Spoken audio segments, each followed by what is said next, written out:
The Boston throne is an unusual marble sculpture, similar to the Ludovisi throne. It probably dates from classical antiquity, and first appeared in modern times in 1894, shortly after the Ludovisi throne was found and sold at auction. It was purchased by Edward Perry Warren for the Museum of Fine Arts, Boston in 1896.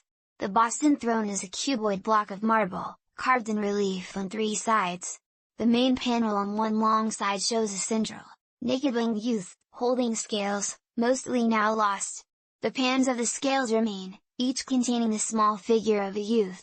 The central figure stands between two figures of women dressed in Ionian tunics and mantles, seated on palmettes and volute. The composition has been interpreted as a psychostasia, weighing of souls, and the figures have variously been identified as Eros, Persephone, and Aphrodite, or Eros, Venus, and Juno. The two shorter side panels also show figures, one, an old woman mourning, the other, a boy playing a lyre.